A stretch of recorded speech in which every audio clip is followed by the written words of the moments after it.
Graylog is on a mission to make threat detection and incident response easier, faster, and more affordable. They help cybersecurity teams reduce risk across attack surfaces with SIM, log management, and API security solutions. Their newest offering, Graylog API Security, adds a new layer of defense by discovering rogue APIs, monitoring for threats from inside the perimeter, and providing detailed guided responses. Full fidelity capture of API requests and responses ensures you can perform complete investigations and meet regulatory requirements. Some popular and persistent API myths have almost become threats themselves. Go to securityweekly.com/Graylog and watch the video there to debunk the top 5 misconceptions surrounding API security.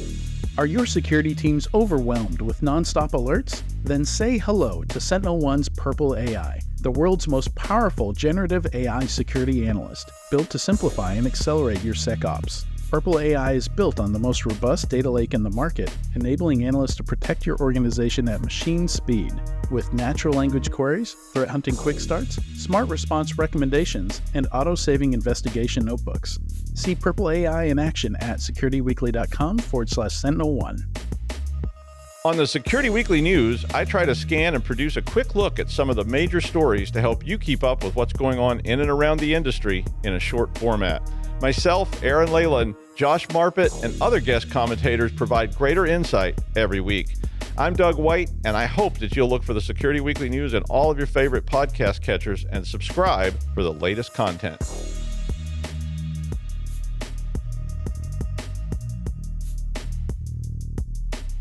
Welcome back to Enterprise Security Weekly.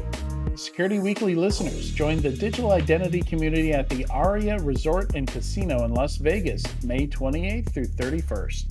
The 15th annual Identiverse will bring together over 3,000 security professionals for 4 days of world-class learning, engagement, and entertainment.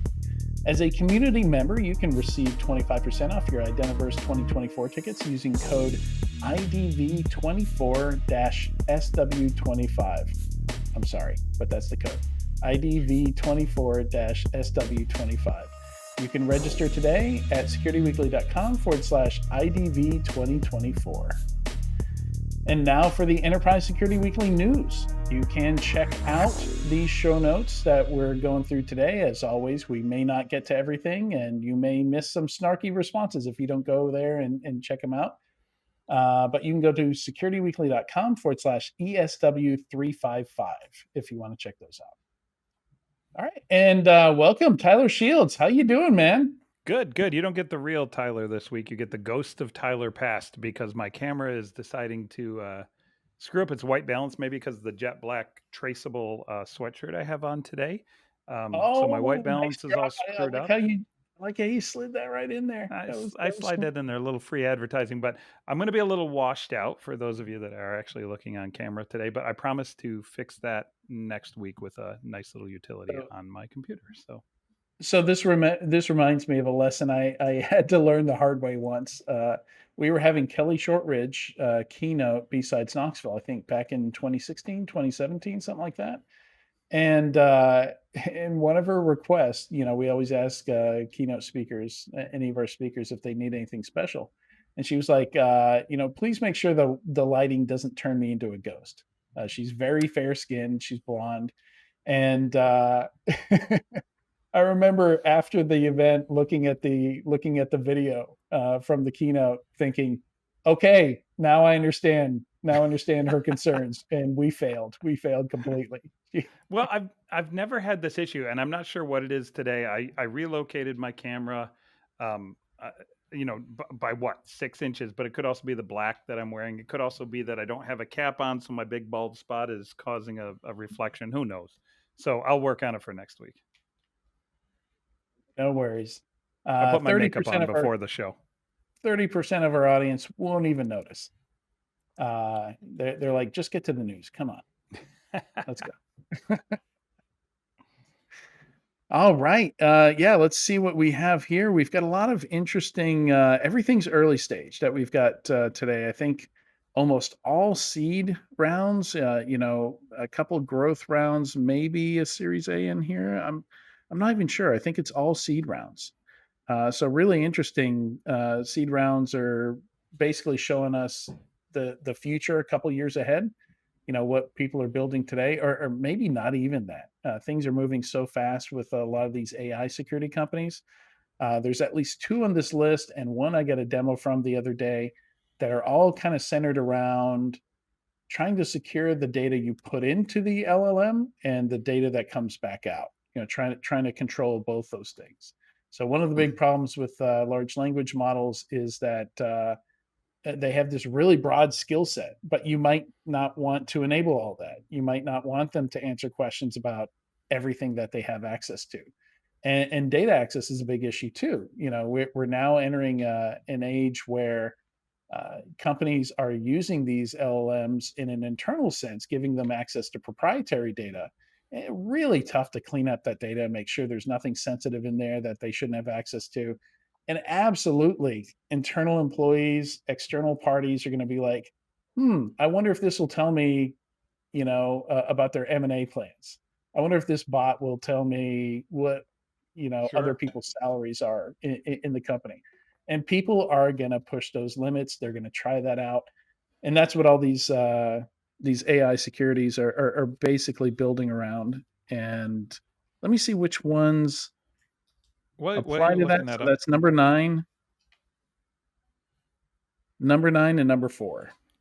So while you're looking that up too, I mean, AI security is kind of a few different things, right? And Right. there's It's nobody better interesting. than Dan Miesler to go look at his stuff. If you really want a deep dive, go to unsupervised learning. He is the best cybersecurity slash AI combo researcher I've ever seen.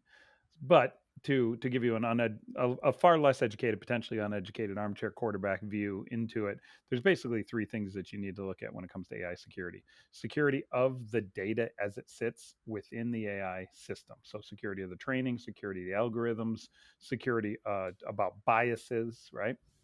Then there's the security of the requests that are going into it to get answers out, right? Which will include your prompt injections, your other mechanisms where you're asking questions of the AI that could be used to jump past guardrails and things like that. And then kind of that third layer is the actual, hey, my application uses AI.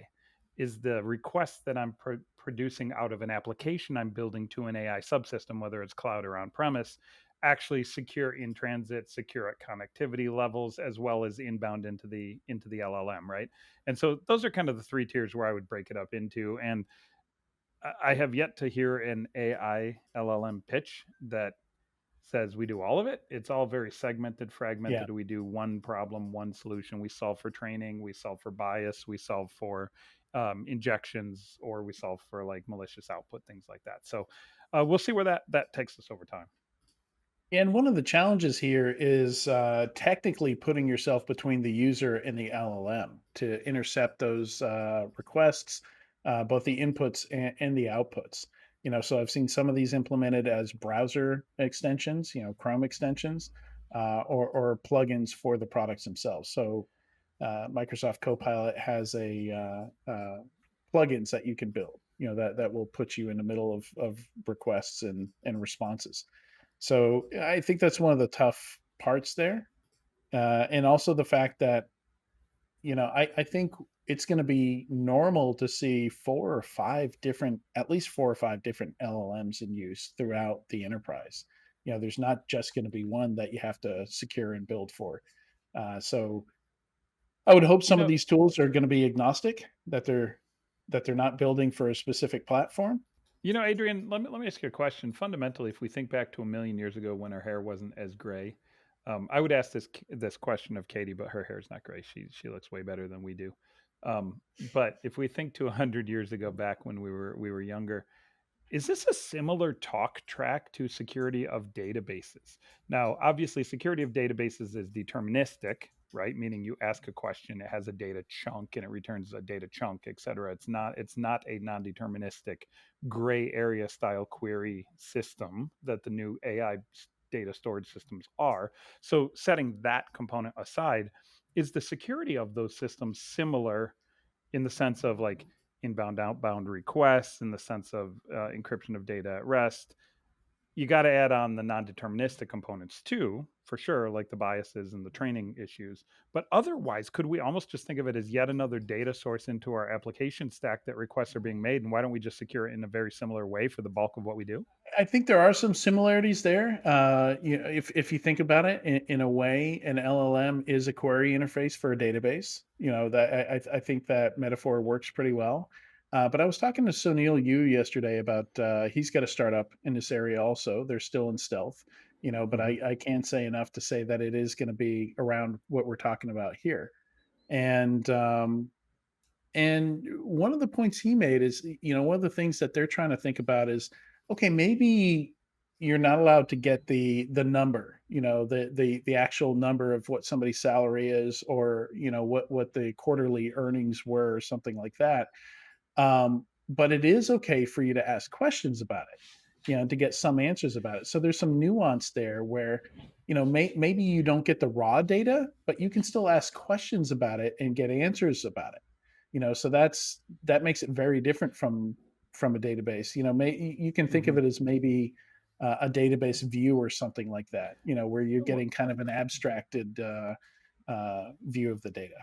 Yeah, what you're discussing there is the non-deterministic nature of it. You can ask indirect questions and get metadata Yeah. and get kind of superset data or even vague answers, Is it and that's more the than last quarter non-deterministic or less than nature. last quarter? Yeah, right. Did Or even you could go so far as to say, given the context of our quarterly earnings report, is this something I need to worry about for my business? Right? Like you yeah, can't ask that of a deterministic database, but you can ask that of a non-deterministic one that has a broad enough context set to answer your question. So setting those components aside, though, the fundamental infrastructure pieces of it, I don't think vary too far from the traditional database set. You need data in transit, you need API security, you need authentication of requests, you need all the infrastructure bottom layer stuff to be right before you yeah, even worry about the advanced AI non-deterministic components. yeah. A lot of traditional technology and components that need to be secured in there. Yeah, for sure. Hmm. Yeah, and that's having 4 or 5 platforms, main platforms that your employees are going to use, and also AI as a feature within other platforms. That's where this gets really tricky. Is just kind of Explosive. yeah, this nature of it where some of them, maybe the LLM piece is the main product, but others, like Notion and Slack and all the Office apps having Copilot built into them, where it's more of a feature of the product. So it's depends on what data it's going to have access to, and companies are going to have to prioritize what they go after. And it's something I also see changing here is what data companies store and give things access to. So for some companies, they're opting not to transcribe meeting calls, meeting recordings, because the moment you do that, Copilot or whatever the LLM is going to have access to it. So a lot of this is kind of a data hygiene question as well. People are going to have to think long and hard about their data hygiene. Who has access to what data, and what data access looks like when it's through the lens or the filter of a large language model. Man, we took this straight from funding down to tech talk quick, didn't we? We did, but I mean, it's a lot of what we're seeing. Like this is a huge chunk of what we're seeing coming out of the woodworks, and these are the problems they're going to have to deal with. So number 4 was Dymium, and I haven't gone super deep into any of these. These are seed and pre-seed level companies, so maybe I got it wrong, but I think Dymium, and then number 9, Leak Signal, I think are both companies that are working on this problem. This user to data LLM use case problem. Yeah, but even the other ones are AI model backed. Like if you look at number 5, cybersecurity AI provider Auguria emerges from Mhm. stealth to solve security operations, data overload, and cost problems. That's a Sin Ventures J Leak play, and Sentinel One S Ventures doing a $6.5 million seed round. But it's about hard. It's about artificial intelligence model making the human security experience better, according to this. But the reason why I bring that one up is that even the ones that are not security of AI are certainly security with AI plays, right? Like Yeah. you can't get away from it today. Well, and it's funny because this is both, right? This is a security use case, that they're using the LLM chat interface for, but it's going to suffer from the same problem. So you could use 4 and 9 to secure 5, right? Yeah, and I will say too that this reminded me because you said leak on a different from a different story from Leak Signal, and then I noticed Sin Ventures here. I don't think we have it reported here, but Jay Leak from Sin Ventures, I think it's Sin Ventures, or he may have moved to another one. He just announced the final closure of $100 million cyber focused seed round. Okay. So congratulations to those guys. I saw it this morning come across my LinkedIn. Another $100 million flooding into the 10,000 plus cyber products that we have, and we'll see how this grows additional point solutions, or maybe solve some problems that we It's haven't for the learned yet. new 10,000 that we don't have yet, right? Ha, for the next 10K, that's right. The next 10K. Oh man. Let's see here. Yeah, so finite state is interesting. Yeah, I'm they're doing stuff with S bombs, SCA, so very kind of AppSec focused. Not super familiar with them, but that was the biggest funding we had, 20 million. And it's a growth round, so I think their last round was a Series B, and it was 30 million. So this is a little bit down from that. So one of these, like, we're not going to call it a down round. Okay, but Yeah, that but whole yeah, down round thing. there's some kind of AppSec vuln management rollups, that I've seen out there, and now we've got SEA and S bombs thrown into it. So, not super familiar with this space, or where it's at right now. But yeah, this is definitely, to be able to say more. I'd want to go off and play with some of these tools and spend some more time with them. Yeah, it's interesting the application security space, which this dances around, right? The whole SBOM, secure bill of materials, or Yeah, software bill of materials, sorry. SCA, software composition analysis, has been around forever. SBOMs are a feature, not a product. Ingesting data from scanners, providing remediation guidance, is a market that's tapped elsewhere. So 20 million growth round, I assume that they've got, well, it's finite state. They've been around a bajillion years, right? And have pivoted and moved around over the years into different areas. So it's it is probably a down round. You're exactly right. And I was just on a another conference call with a very well known investor, and he said he was talking to some of these public IPO companies that are considering going IPO, that are postponing it because they would have to take a down round.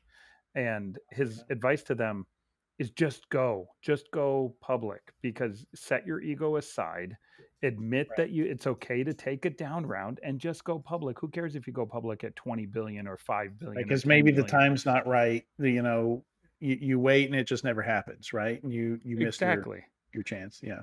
Exactly. And so it was funny hearing that from this particular person, because he's a very, very well-known investor. And he was like, we just got to set aside our egos as as founders and investors, and just take what the market will bear in the moment. Forget the past. The past is gone. Let it go behind you. But anyways, I think this particular market, SBOM, SCA, data ingestion for remediation guidance, not super exciting unless they're doing something uniquely innovative. It's probably a bit of a slow grower. Next one here, number 3, Binarly, I believe, is a competitor to Eclipsium. So looking at, kind of like supply chain management, vulnerability management, but at the firmware level. And we had their CEO founder on a while back on episode 327, which I linked to in the show notes. And they just got a $10.5 million round. I'm not sure if that was seed or A or what, from Two Bear Capital. I've heard good things about them. They've been around a little bit. I've heard really good things about them. They're solving the problem that I call, or actually I stole it from Chris Weisopel, but what he calls the certified pre-owned software problem, right? So instead of certified pre-owned cars, we get certified pre-owned software, or certified pre-owned firmware, which is just software on top of a hardware layer. And that's what they're looking to actually solve, is that supply chain issue. All right. Let's see.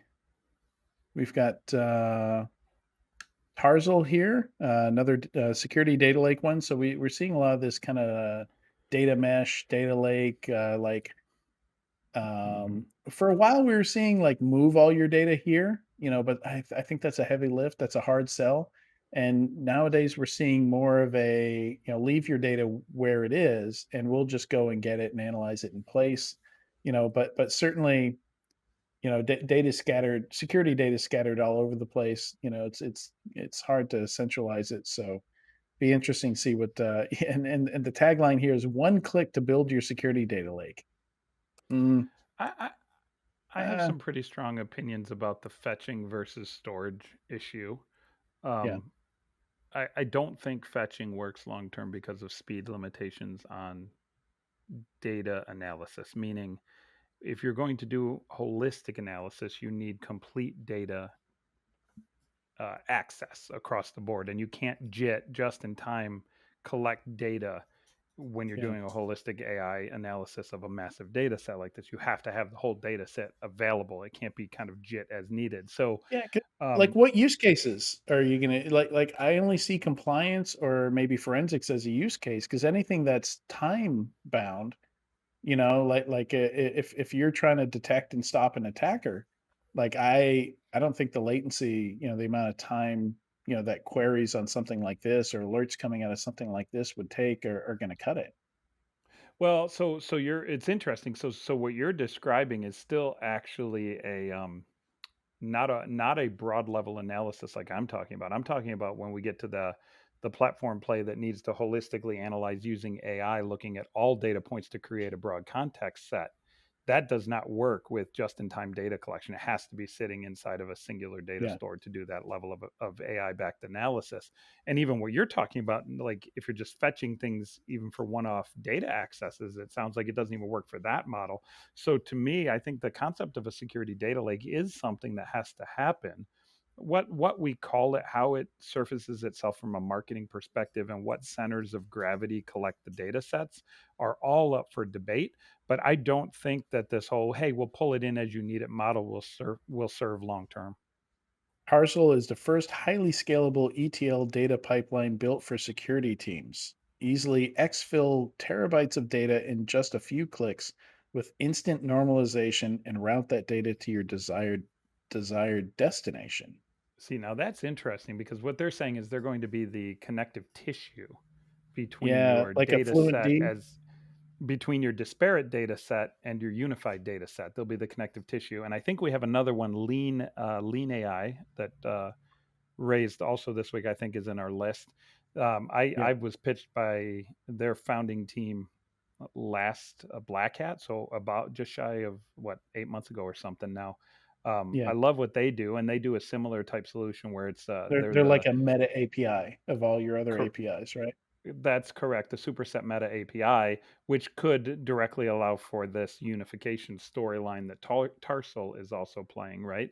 But hey, we saw Evlor get acquired for roughly 300 million on somewhere around 3 to 5 million of 350. ARR for Yeah, just this data fabric approach, right? yeah, So 350. there's a need here for sure because of the AI plays. That's why this is a very important. Tarsal is a very important one, and how they do it and whether they're effective with it is going to be very important. I think they're going to be a very successful company. Okay. Okay. Yeah, some good insight there. Let's see what we got here. Anything else? We've got some acquisitions. So gonna start backwards and move up. So number 12, Jump Cloud acquires Resmo. I assume you would say Resmo. That's what it But looks like to me. they acquired them for next gen IT, SaaS, and cloud asset management. So it sounds almost like MDM, you got your arms out. What do you think of Tyler? Because Katie was smiling. Katie, what do you think? You have a comment. I mean, this is a space my company plays in, right? So I definitely have a perspective on this. And one thing I've been noticing lately as I'm researching and I'm getting reached out to by analyst firms is that everybody wants a little piece of this pie because I think the end is near. I think there's going to be a massive convergence. All of these things do a part of a The total whole. thing. And now in the Mhm. last interview, we were talking about visibility and drowning in visibility data. Well, I had an argument with somebody today, not at my company, not even in the same category as Exonius, but he's like, well, asset management companies are competing with vulnerability management. I'm like, they're not competing, they're playing in that space. Like, if it's not just about like, hey, I have 1,400 assets, like, great, like you were saying on the last interview, um, Adrian, if you just have visibility, it does nothing. You need context, you need, Yeah. enrichment, you need all of this good stuff, and you can't just be like, asset here, vulnerability there, mosh them And together, and you everything they're can't you like, can't hunt go it ahead. all down in different places, right? you you Yeah, you can. Yeah. And the thing is, there are a lot of these companies coming at this quote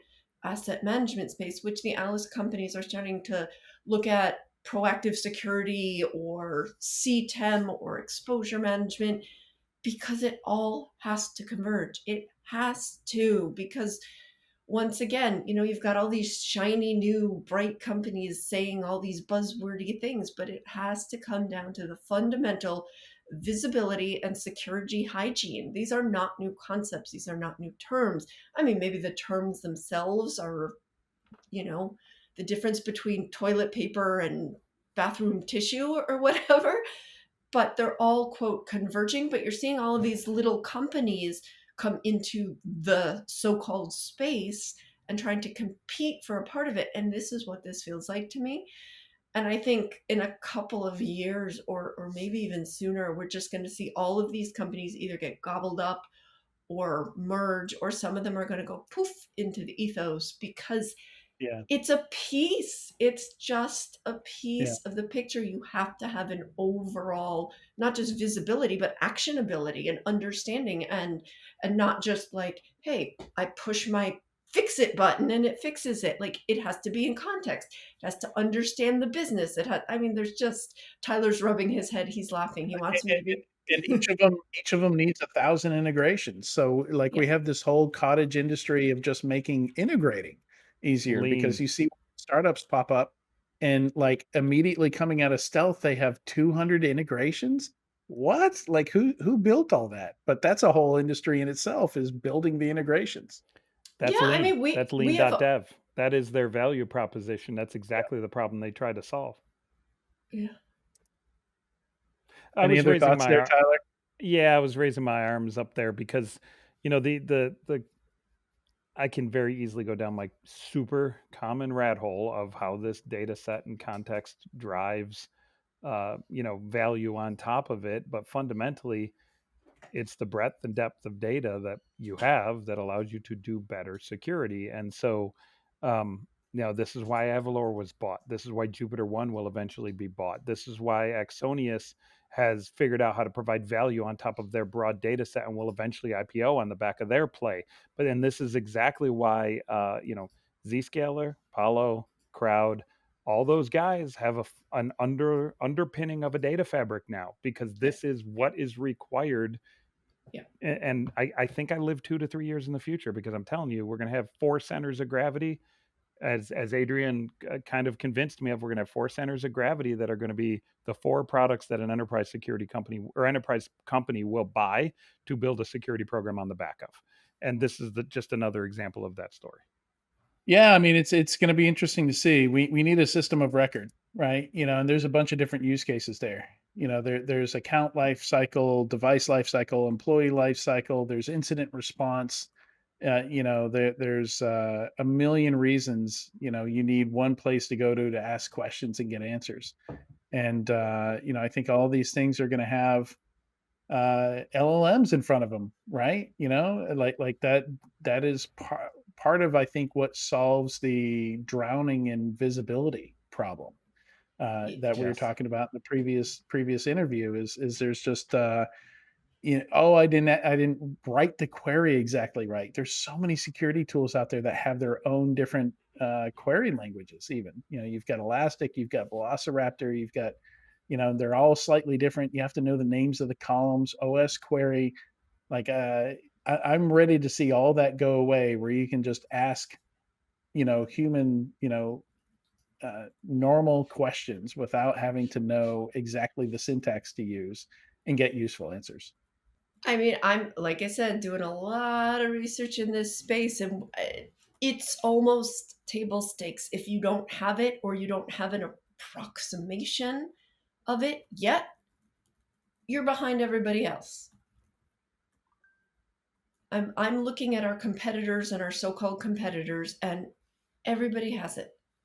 Because why wouldn't you use it? Why wouldn't you incorporate it? It would be silly not to. I mean, you can talk into your phone and order any kind of food you want at any time. If you can do that in your personal life, people are going to want to do it in their corporate life too. Like, if you don't know what you want for dinner, you can just speak into your phone and it'll give you some ideas and suggestions. You know, it's the same Yeah, thing. I'm looking forward to that Rabbit R1. It's supposed to be showing up like this week or something like that, but it's going to show up in Tennessee, and I'm in Florida right now. But that's exactly what that thing is supposed to do. Yeah, I mean, So yeah, if you're what? not Yeah, starting down that path as in enterprise, I mean, this is exactly what happened with mobile phones going back a really, really long time. I'm older than Tyler thinks. Um, with mobile phones, is people were sick and tired of using the BlackBerry that couldn't do what all the cool, even back then, what the Apple and the Androids could do, yeah, and that's why they made their way into the enterprise, because executives were like, "Screw you, figure out a way to make it happen." yeah. I mean, how many phone numbers do you have memorized? Anybody I Matter Right, of knew fact, before I had my I have smartphone. I have one right. phone number memorized. It's my wife's because she's had it forever. And I can't even tell you my kids' phone numbers and maybe my parents' phone numbers. My kids, I can't even tell you their phone numbers. Oh yeah, I can tell you all the phone numbers from growing up, like that don't exist anymore, right? Like Actually, that's nobody has. totally true. I can think back to when I was in elementary school and like my 5 best friends, I know all their phone numbers by heart. Do you Yeah, remember your phone number from when you were a kid? Yeah, yeah, absolutely, of course. In Syracuse, New York, Liverpool, New York. Absolutely, I remember it. yeah. So that abstraction is going to happen. Where Mhm. right now analysts are having to find an IP address and pivot through and stuff like that. Yeah, Yeah. it's all going to be abstracted here Yeah, in a couple of so years. so do we get a phone number at birth? Do we get an identifier and a phone number at birth that just becomes our number that nobody ever recognizes because we have it mapped to a name, but that's what it is long term? That's probably better than social security number, because all of our socials are on the dark web anyway. So Yeah, Cynical. I mean that kind of goes in a. I'm gonna bring it back. That's that's a rabbit hole we could really go down. But all right, let's see. So other acquisitions, we got Wiz bought Gem Security for 350 million, same amount that Zscaler paid for. Yep. Was it Avalar? Evalor, yeah, and that Yep. that amount seems to be like the sweet spot on acquisition right now. Um, like most companies that you're going to see acquired, I think in the very near term are going to be the ones that have created enough traction to dictate value, product market fit, and actually having created a reasonable product but have yet to hit the escape velocity curve, and that's going to be right in the 250 to 350 sweet spot of acquisition. So I think Evalor, Gem, I haven't looked through the rest of the list, but I'm sure a couple others will fit that model as well. Um, I think you're going to see that happening frequently. The Gem acquisition is a little bit different, right? The product is more focused around run books, right? AppSec run books. Am I correct, Adrian? Yeah, detection and response in the cloud. Okay, detection and response run books. So it's a different target IR market than some of the IR other runbooks. Yeah. acquisitions. Yeah, IR run books. That's correct. But yeah, another Israeli company got picked up for 350. Avalor also was an Israeli company, got picked up for 350. I read somewhere recently that the vast majority of exits coming out of cyber in the last 3 months have been all exclusively Israeli exits, Yeah, which is interesting. is telling in and of itself as well. Interesting. Yeah, I mean, we definitely saw this as a buyer's market. You know, we see a lot of that buying happening. But yeah, I'm not sure. I'm not sure what that tells us. But yeah, it's an interesting stat. There's at least 2 or 3 more that are coming down the pipeline that I've heard vague rumors about. So I would expect those to be closing in the next month or month and a half. We'll probably see. I predict at least 3 more before RSA, which is in 5 or 6 weeks. So the last acquisition here, GitLab acquired otti, which apparently does SAST and SCA stuff. So I think that's just GitLab catching up with GitHub in terms of offering security services within their platform. Just 100% baked it in. is. I was an angel on that one. I love those guys. Dean Agron is the CEO. Ron Vitter is the CTO. Great guys out of Israel. I was involved early on. I love that company, and I'm happy to see them with a successful exit, given the hard times that the market is in right now. Good for them to get picked up, and I think it's a great home for that team too. I think that team is going to be very happy there. Right. Moving past the market and the money stories, we've got some interesting things here. So LLM4 decompile. This is just one of many purpose-built LLMs we're seeing. You know, so this is something where you basically write the source code from the binary. And the success rate is something like 23%, something like that, but that's still pretty good. You know, having well, and that's you know, so basically a quarter of the time it can write source code that can recompile into the same binary. I think is Hmm. what that is a measure of. That's how they This measure this the is success. interesting. This is interesting to me specifically because Veracode, which I joined in 2006, almost what is that, 17 years ago now. Yeah, Um, that's what the original Veracode was built to do. They were essentially when we write a were protocol. yeah, when we were at stake, Chris Ryu he wrote something called actually I think it called it SCA. I can't remember what it stood for, but Software essentially they composition analysis. no, it No, was some other repurposing of those if it's for letters, but reverse engineering, yeah, it'd be different. it was a decompilation and recompilation tools is really what it was. It was an automated vulnerability discovery within binaries. That's what was within Veracode, and that's actually what I did my master's thesis on in that, and that's how I got to join Veracode and help build that company. Um, this is a very difficult problem. It is an extremely difficult problem. And it took those guys 20 years to really get it to the point where C and C++ could be decompiled and recompiled to at least a reasonably high level. What they ended up doing was finding what they call an intermediary representation. So not necessarily recompilable representation, but a representation that they could then do automated analysis on to find vulnerabilities in, Mm. and it wasn't necessarily recompilable, but they could do that at such a high level that it was very low false positive rates. What's interesting is this goes to show you how difficult that problem is. If the LLMs can only hit it at 20 something percent, that's not useful. That's not usable today. That's not actually a product. If you had 80% misses of accuracy in any kind of cyber assessment tool, you're toast.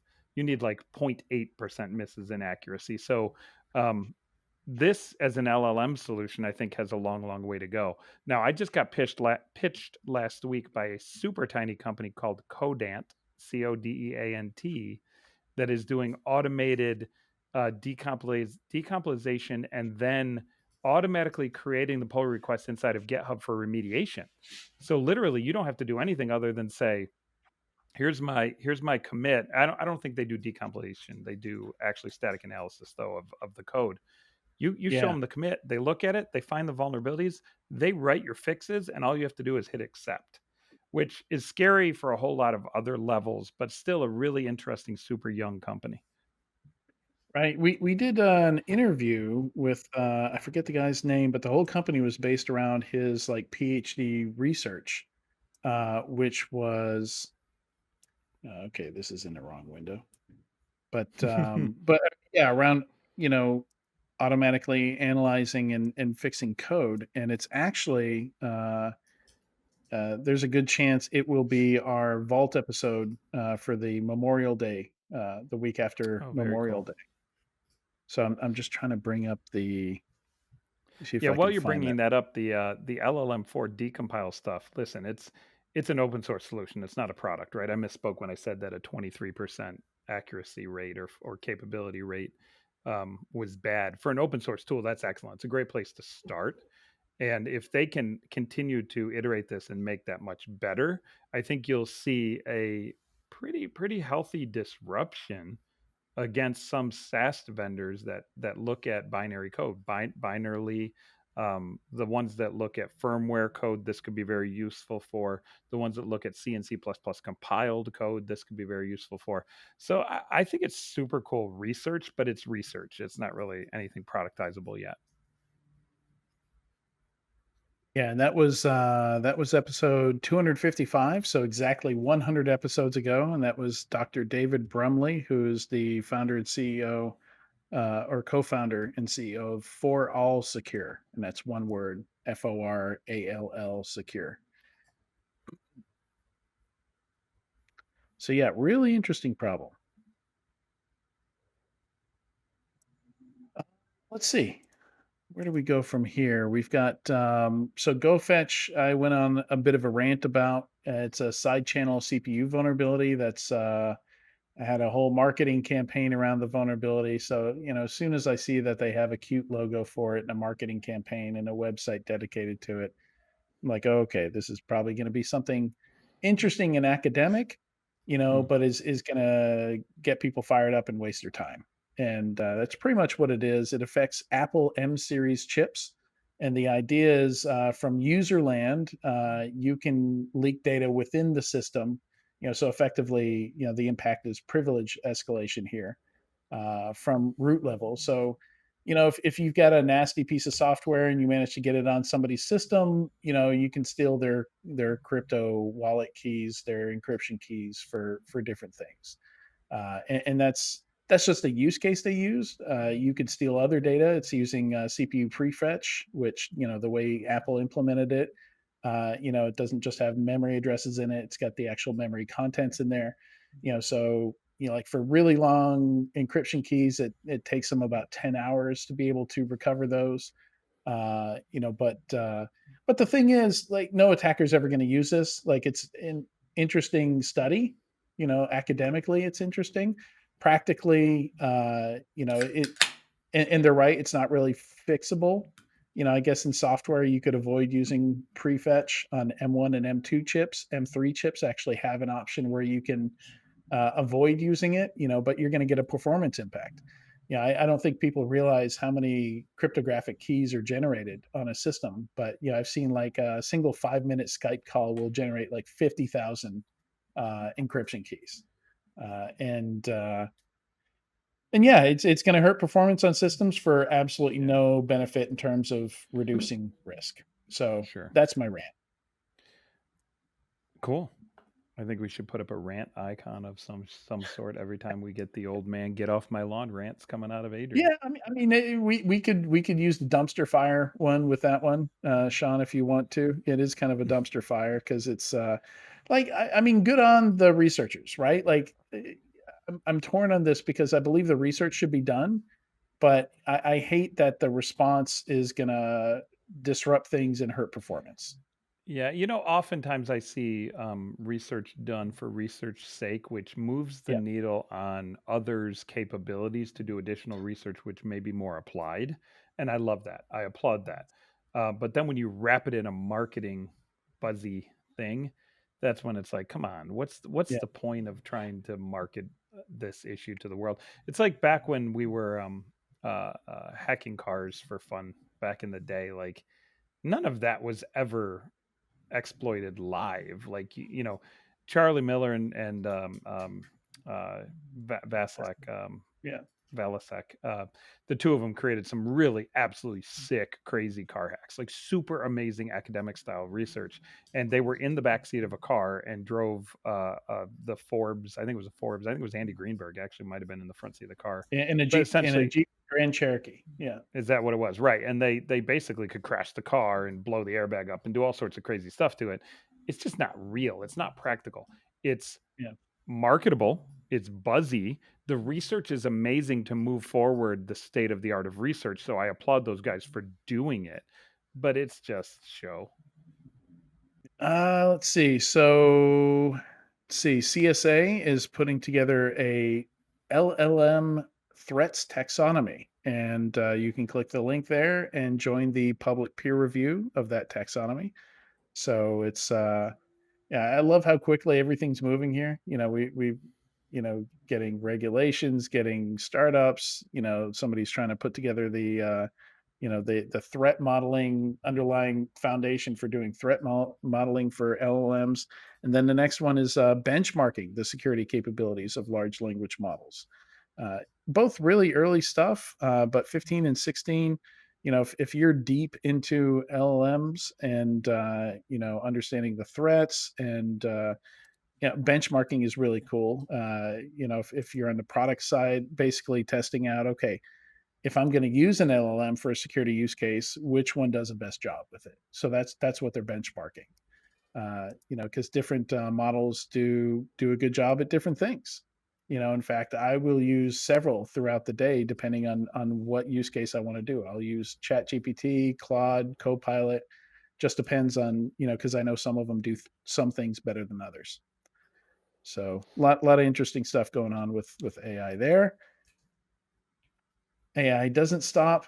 CrowdStrike has a partnership with NVIDIA. Um, like two really big names, two really big public companies. I could just roll my eyes at it, but I think okay, that could be cool if CrowdStrike decides to start making custom LLMs for security use cases. So this is building on that benchmark. The very previous one there. Okay, we're benchmarking general purpose LLMs. What if we did start building some purpose built LLMs for security use cases? And NVIDIA and CrowdStrike have the amount of money necessary to do that kind of stuff. Not many other people do. This one's interesting to me, very interesting to me, because this is, let making the assumption that this is a real press release and not a Barney, I love you, you love me press release, that there's real meat behind this, that they're going to actually execute with NVIDIA to create custom LLMs that are specific to cybersecurity controls, enforcement, detections, behavioral analytics, etc. This is very meaningful. This is, hey, we're going to play with the big boys. Crowd, Palo, I've mentioned it before. Crowd, Palo, maybe Microsoft. We're going to play in that race, and we're going to become a dominant player in that race. I think this has the potential, assuming it's not lip service, to be a very, very important announcement over time. Yeah. Yeah, only time will tell. Yeah, and then there's the last AI thing here. It's a lot of AI today. I know. Is an interesting paper about what motivates people to trust AI systems. So almost kind of like a psychological, and this is a academic paper here. But like in a taking a look at the psychological part. What is it about Gen AI and the ability to interact with it. I assume it's Gen AI. That makes people want to trust it. Particularly, uh, why would they trust it over humans, right? I guess part of it is, I haven't read this yet, but I presume they will get into things like, the less likelihood for AI to be corruptible, like I guess it's more predictable, but is it? I'm not sure that we know yet. I'm not Yeah, sure but we I yeah, mean, what's super interesting to me about this whole thing is everybody always talks about, is AI predictable? It's non-deterministic. It's, they could, every time you ask it the same question, it gives you a different answer back. But you know what? If I asked Katie the same question 3 times over the course of 3 months, she may give me different answers too. yeah, Human beings are non-deterministic, right? And the right, whole point of AI is to create a self-learning smart system that gets better over time, and the only way to do that is to make it non-deterministic. So what makes me trust Katie? What makes me trust Katie over time is interactions, understanding her trustworthiness by how she communicates, what she believes in, her morals, her ethics. And I can't wait to read this paper. I think this is a super interesting paper that hopefully gets into the details equating how we can learn to trust AI using similar methodologies. I don't know that that's where it's going, but reading the abstract, I'm excited to read it. Yeah, Yeah. it is a survey. It's a qualitative analysis of a bunch of questions they asked 450 respondents from 30 different countries. Go ahead, Katie. And I think, Tyler makes a really good point, because the reality is that it's all about the data, right? So good data in, good data out kind of thing. Of course, the model matters, the algorithms matter too. But there's still this weird perception of AI as robots by people outside of the technology industry in general. And, we've been pre-programmed. I know that's a bad term for this particular thing, but we've been pre-programmed to think that the robots are the enemy. Just look at movies over the last 30, 40 years. Robots are almost always the enemy, right? And so when people are thinking about this, they're thinking about, well, if it's coming from a robot, it's bad. But like Tyler said, people do lie, people change their points of view.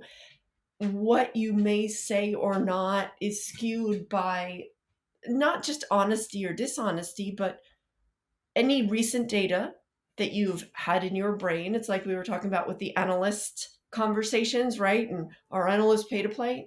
No, not necessarily. But if a company just briefed them and had an inquiry and they had an advisory session, that's the first thing in their brain. Humans are just like that. We are influenced by what happens around us, right? So we're just as vulnerable to saying things or providing data that might be skewed in some way, shape, or form. We also have the problem of misinformation and disinformation, and how it is not only easier in today's day and age, but how it is spread wider and faster and is considered perhaps more true than it should be because it's so prevalent. And so all of that gets into the human psyche. So we're still the people putting the data into AI right now, right? So I would go out on a limb and say it's no more or less reliable or trustworthy, because we are the data inputs. Right. Wow, that was Yeah. a super Yeah. long way can't of wait to saying read what it. I just wanted to say. Yeah. I can't wait to read it, Katie. I mean, at the end of the day, there's a certain amount of data that's available in these AI systems. And just like the human brain, like your human brain has what, 29 years of AI data collection. This is the Not a same day thing, right? more. Not a day Not a more. day more than 29. That's right. This is the same thing. And I think we will grow to trust them as we grow to trust humans over time. And I feel very philosophical in describing it that way, but I think that's exactly what will happen. Trust is something that's earned, not just given. Or distrust. I mean, I know a lot of people who distrust anything humans say too, right? Yeah. Well, and that's what's going to be interesting about this being a survey, right? Is to gather a lot of opinions and see what they think. Yeah, I'm really interested about the questions they asked also. So yeah, I'm excited to dig into this also.